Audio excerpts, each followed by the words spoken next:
Good day folks, Sean here from Air Photography.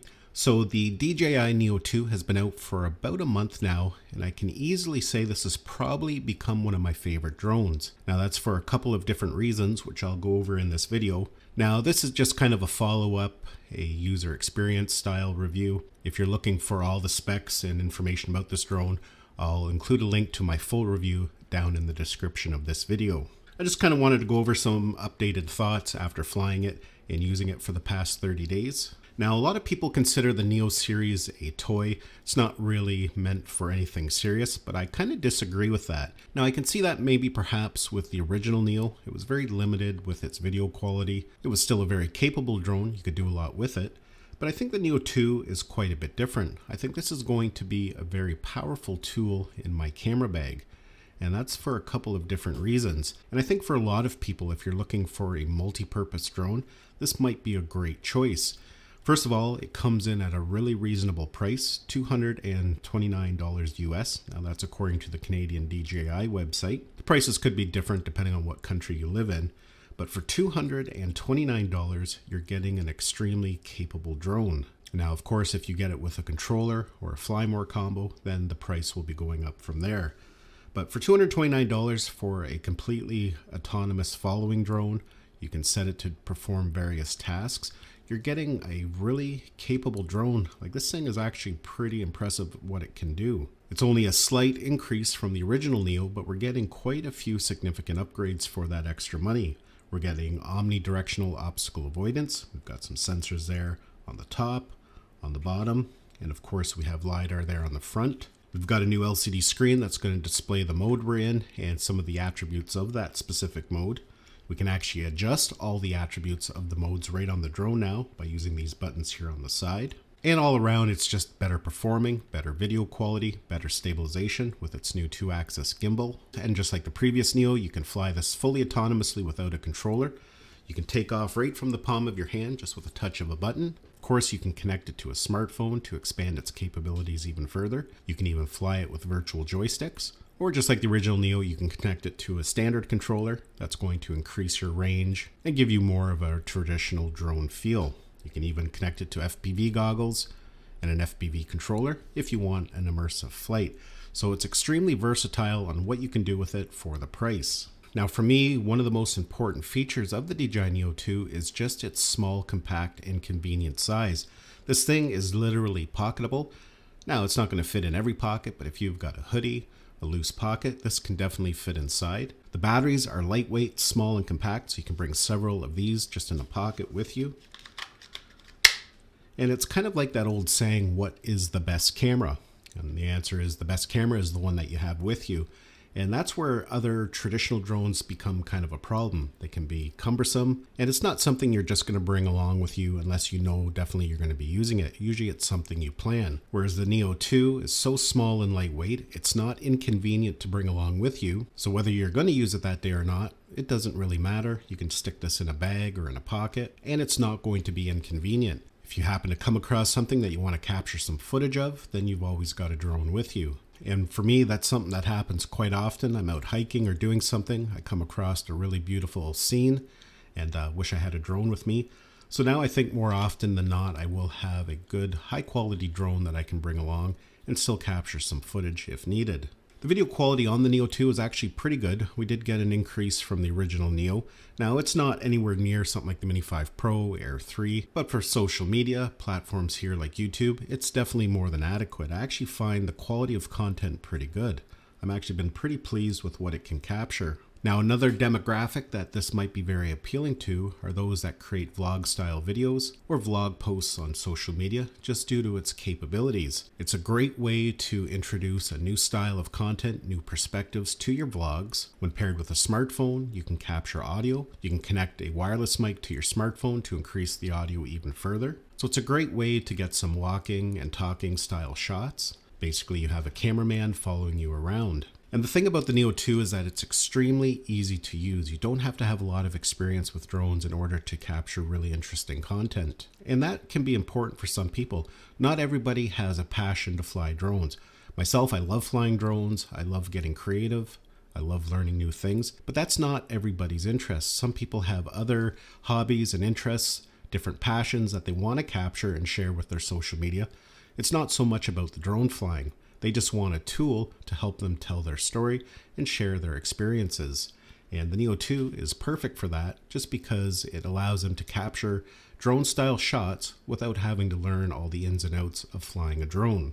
And then, of course, another demographic is the outdoor enthusiast. If you're a hiker, perhaps you do bushcrafting, or you ride mountain bikes and you want to capture some of those rides, something like this is great for that as well. The speed of it while tracking has been increased to 12 meters per second. So for most scenarios, that is more than adequate. And I made a video also demonstrating that you can even track vehicles with your Neo 2. It actually can track a vehicle quite easily.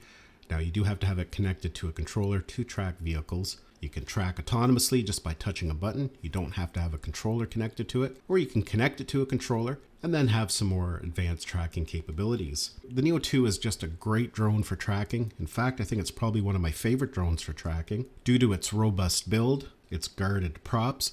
Even if you happen to bump into something while tracking, if the drone runs into a tree or a branch, chances are it's just going to push on through. Even if it does fall down to the ground, just due to its durable build, most likely it's not going to be damaged. You just have to pick it back up and put it back up in the air again. And of course, with the obstacle avoidance, that is going to make it a little bit more safer for tracking as well. A drone like this I find is just more convenient for tracking compared to a traditional drone. Something like the Mini 5 Pro is great for tracking. It does a really good job as well. But the problem with those types of drones, if you're going to be in and around a lot of obstacles, you have to really be careful.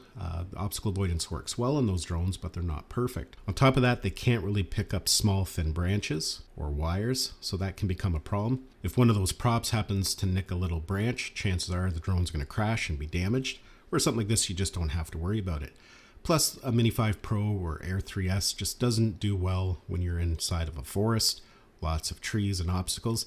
They can tend to jump around quite a bit, and the footage just doesn't look that good. One of the new features of the Neo 2 is that we got some new robust tracking capabilities. Right within the interface of the DJI Fly app, we can change the direction it tracks right on the fly. We don't have to stop recording. We can have it track us from the back, the front, the side, all with the touch of a button. And having the drone move from the rear to the front while tracking all on the fly can make for some really interesting footage. Now, there's a lot of other new capabilities and features of the Neo 2. As mentioned, this is just more of a user experience review, just talking about why I really like it and why it's probably become one of my favorite drones. Just due to its low cost, its lightweight and small form factor, its capabilities when it comes to tracking, its flexibility and how you fly it. This is definitely going to be a powerful tool in my content creation, both here on YouTube when I'm capturing B-roll while I'm doing reviews, and even just for capturing my personal activities that I share on my personal social media. Now, one nice thing about DJI as a company is that they're constantly improving their products with firmware over time,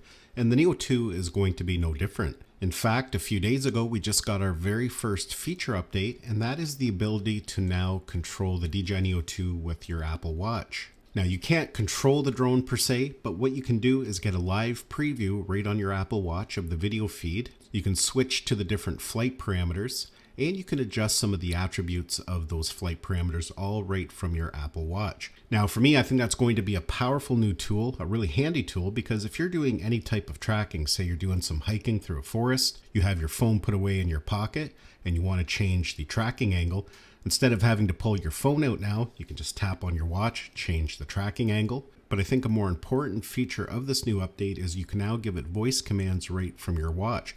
So as you're doing tracking through a forest, again, instead of having to pull out your phone to give it a voice command, you can just tell your watch to follow closer, lower the height, or raise the height. You can do that all on the fly while recording. And then on top of that, if you just want to make sure that the framing is nice, you can just take a quick look at your watch, and you know that everything is going to be framed correctly. So for me, I think that's actually a really important new update. Now, of course, nothing in life is perfect, and the Neo 2 is no exception. There are a few things I wish were a little bit different. The first thing is I wish we got a little bit more flight time out of the Neo 2. Really, when you compare it to the Neo 1, there wasn't a lot of flight time increase. We get an extra minute if we're not using the prop guards.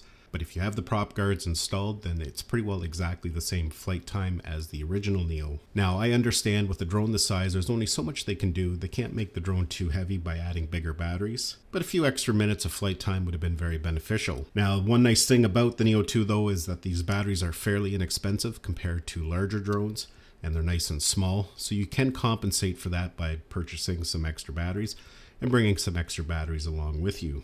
The other thing is that this drone does not have any type of memory card slot, so you're limited to the internal memory. Now, we did get double the memory capacity with the Neo 2, and to be honest, I have not found just using internal memory to be limiting. You can actually store quite a bit of footage on the Neo 2's built-in memory. Now, other people's experience might be a little bit different with that, but I haven't found it to be too much of a problem. If you're a beginner looking for your very first drone, I highly recommend the DJI Neo 2. You can use it in many different ways. Again, just use it autonomously with a touch of a button, fly it with a controller for a more traditional drone feel. And then later on, if you decide you want to kind of dabble with FPV, you can pick up a set of goggles and an FPV controller, and now you can fly it and experience FPV in a nice immersive flight. So those are my thoughts on the DJI Neo 2 after flying it for the past 30 days. What are your thoughts on the Neo 2? Is this something that you're interested in? Did you pick one up? And if so, what are your thoughts? Hopefully you enjoyed this video and found it had value. Thanks a lot for watching, and we'll see you in the next one.